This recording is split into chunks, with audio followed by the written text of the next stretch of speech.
niko njaa siezi karanga, ohe hae shagala bagala, niko tayari kulipa gharama, sitasimama maovu ya kitawala, sitasimama maovu ya kitawala.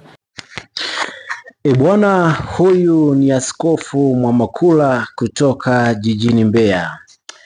Bwana, huu mwaka ni hatari kweli kweli. Hatujawahi shuhudia mwaka ambao maaskofu, mapadri, wachungaji wakisimama na kuipinga serikali kama mwaka huu.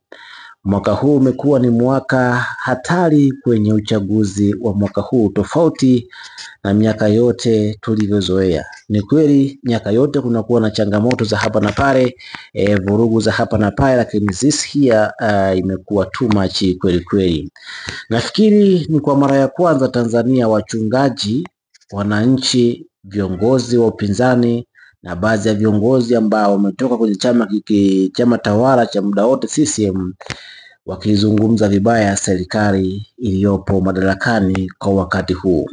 Bila shaka mtu kama Askofu Mwamakula anazungumza hivi, maana kuna jambo zito liko moyoni mwake, hajapendezwa nalo na linaendelea katika nchi ya Tanzania. Askofu anaimba wimbo wa kiharakati, wimbo ambao unahamasisha Watanzania kuwa na hali ya kujiamini, kitu ambacho hakijawahi kutokea. Maaskofu, mapadri na wachungaji kusimama mbele na kuzungumza ujumbe mzito. Tumetoka kumzika askofu mmoja hapa. Bwana askofu huyu alikuwa anazungumzia masuala ya siasa pia. Yote kwa yote ni kwamba huu mwaka ni mwaka ambao Watanzania wameamka, sio wananchi, sio viongozi wa upinzani, lakini pia sio viongozi wa dini na maeneo tofauti tofauti, sekta tofauti tofauti za kiserikali na sizo za kiserikali. Tumeshuhudia pia wanajeshi, tumeshuhudia wanaharakati waliopo nje ya Tanzania wakizungumzia juu ya kufanya reform kwenye taifa hili.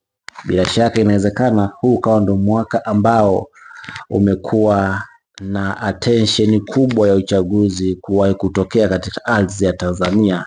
Pengine miaka ya nyuma huko hatukuwepo, wakati wa Nyerere na Mwinyi, wengine hatukuwepo, labda iliwahi kutokea hivi, lakini tangu nimejitambua sasa kushuhudia tukio kama hili ambalo kumekuwa na attention kubwa.